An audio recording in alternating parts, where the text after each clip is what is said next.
Hello everyone, आज के lecture में हम परसेंटेज प्रॉब्लम से रिलेटेड एक वर्ड प्रॉब्लम को डिस्कस करते हैं। ठीक है, प्रॉब्लम है कि in the examination 45% students failed and 550 students passed.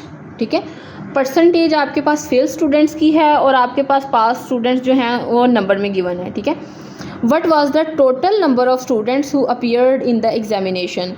हमने बताना है कि टोटल कितने स्टूडेंट्स थे जो एग्ज़ाम में अपीयर हुए थे। ठीक है, क्योंकि पास जो हैं उन वो आपको वैसे पता है और आपके पास जो फेल स्टूडेंट्स हैं उनकी आपको परसेंटेज पता है।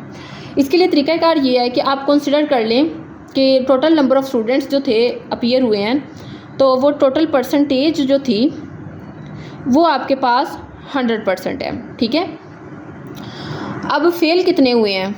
अगर हम फेल्ड स्टूडेंट्स की बात करें तो वो 45% हुए हैं, यानी कि अगर मैं पास्ट परसेंटेज देखना चाहती हूँ तो मेरे पास क्या होगी, वो होगी 100% माइनस 45%। इसका मतलब है ये वैल्यू आपके पास इक्वल आ जाएगी 55%। ठीक है,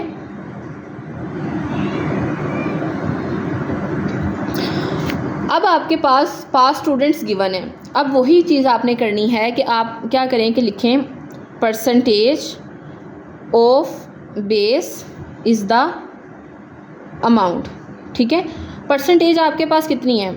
पास स्टूडेंट्स की आप बात कर रहे हैं ना, यानी कि आप बेसिकली वो बेस नंबर बताना चाह रहे हैं कि जिसका आपके पास 55% है वो 550 के इक्वल है। यानी कि 55% multiply by some number x, मतलब आपको नहीं पता कि बेस नंबर क्या, वही तो हमने फाइंड आउट करना है ना कि कितने अपीयर हुए थे एग्ज़ाम में। That is equal to the amount जो कि इक्वल है 550 के। आप इसको क्या करें, फ्रैक्शन में कन्वर्ट कर दें, multiply by x that is equal to 550। Further आप सिंप्लीफाई करें तो x is equal to 550 multiply by 100 that is equal to divided by 55 and आपके पास ये आ जाएगा 1000 and option A is the correct answer. Okay, this is all about this lecture. Thank you so much.